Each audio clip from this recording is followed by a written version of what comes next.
ini kita akan sambung dengan bab 5 bahagian kedua, yaitu 5.3 benua, lautan, laut utama dan selat, dan 5.4 kesan pergerakan kerak bumi. Tahukah murid-murid, benua merupakan daratan yang sangat luas pada permukaan bumi, dan terdapat 7 benua yang dikelilingi oleh 5 lautan yang luas. Biar kita lihat benua dahulu. Tahukah anda benua yang paling besar di dunia ialah benua apa? Ya, Asia ialah benua yang terbesar di dunia. Kita lihat mengikut turutan. Yang terbesar, benua yang terbesar ialah Asia. Kedua, Afrika. Ketiga, Amerika Utara. Keempat, Amerika Selatan. Kelima, Antartika yang paling selatan. Dan keenam ialah Eropah, yaitu kedua terkecil.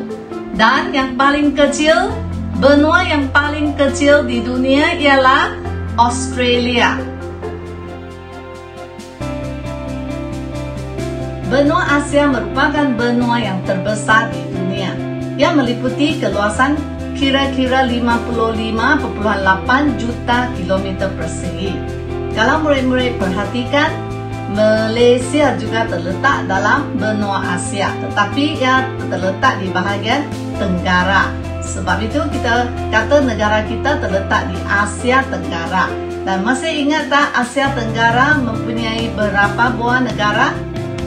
Ya, Asia Tenggara terdapat 11 buah negara, dan Malaysia adalah salah satu daripada negara dalam Asia Tenggara.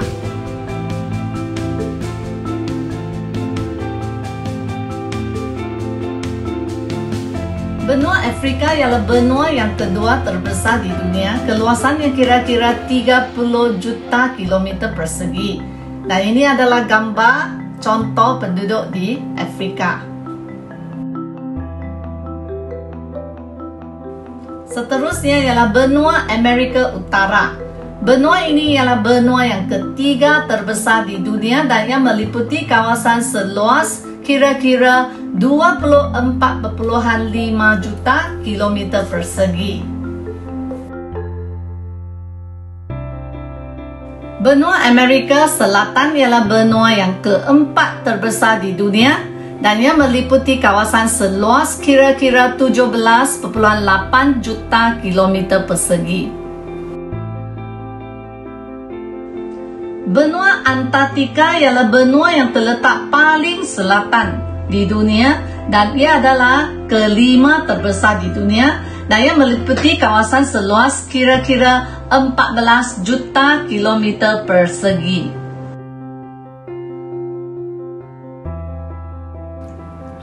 Seterusnya ialah benua Eropah. Benua Eropah ialah benua yang kedua terkecil di dunia, dan meliputi keluasan kira-kira 10.4 juta kilometer persegi. Dan pemandangan di Eropah memang sangat cantik.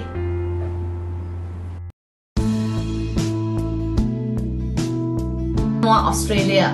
Benua ini adalah benua yang terkecil di dunia dan juga yang paling mendatar di dunia. Dan ia meliputi keluasan kira-kira 7.6 juta kilometer persegi. Di antara binatang yang istimewa di Australia ialah kangaroo. Sekarang kita lihat lautan pula. Lautan yang terbesar di dunia, purata kedalamannya 4.300 meter ialah lautan Pasifik. Baik, lautan yang kedua terbesar di dunia ialah lautan Atlantik. Lautan ini memanjang dari utara ke selatan dan membentuk huruf S. Okey? Dan ketiga ialah lautan Hindi. Lautan Hindi ini adalah lautan yang ketiga terbesar di dunia, dan ia bersempadan dengan benua Asia, benua Afrika, dan benua Australia. Purata kedalamannya ialah 3.900 meter. Lautan Selatan ialah lautan yang mengelilingi benua Antartika dan ia terletak di kawasan yang paling selatan. Dan lautan Arktik pula ialah lautan yang terkecil dan tercetek yang terletak berdekatan dengan kutub utara bumi. Sekarang biar kita lihat pula laut dan selat yang berdekatan dengan negara kita. Laut Cina Selatan memisahkan Malaysia Timur dengan Malaysia Barat, dan Laut Sulu terletak pula di timur laut negeri Sabah. Selat Melaka ialah selat yang memisahkan semenanjung Malaysia dengan Sumatera, Pulau Sumatera. Selat Tebra pula memisahkan semenanjung Malaysia dengan negara Singapura.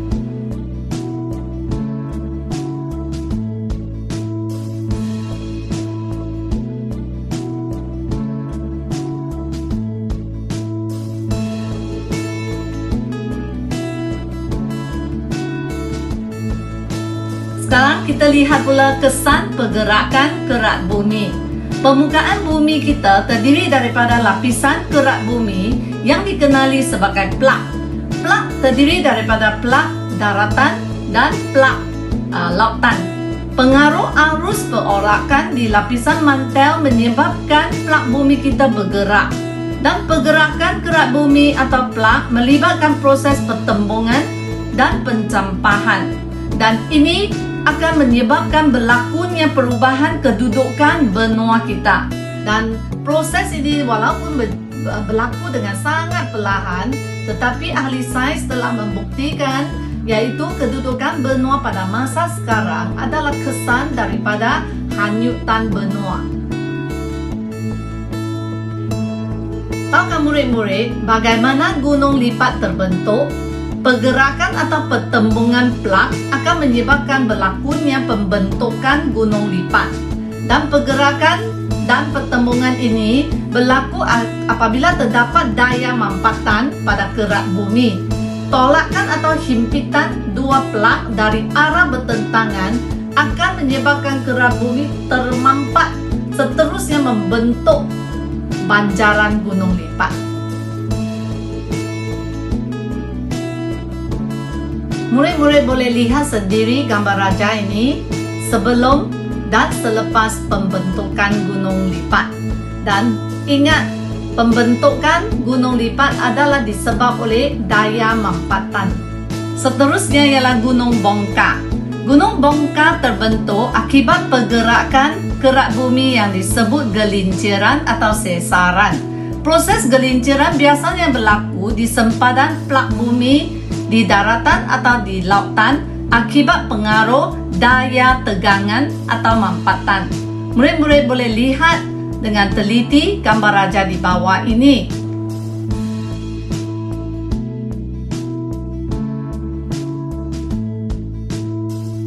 Salah satu kesan pergerakan kerak bumi juga ialah gempa bumi.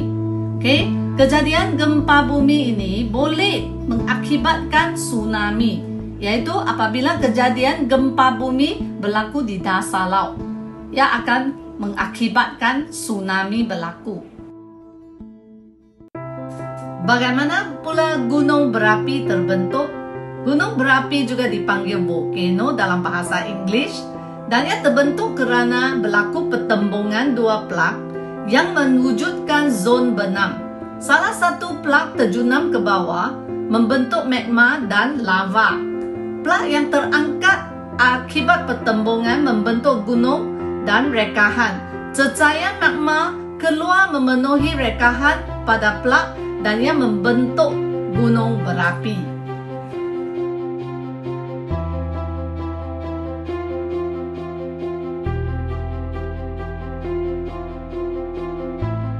Baik, kita buat sedikit ulang kaji apa yang kita telah pelajari hari ini, yaitu 7 benua, 5 lautan, 2 laut, 2 selat, dan pembentukan gunung lipat, pembentukan gunung bongka, gempa bumi, tsunami, dan pembentukan gunung berapi.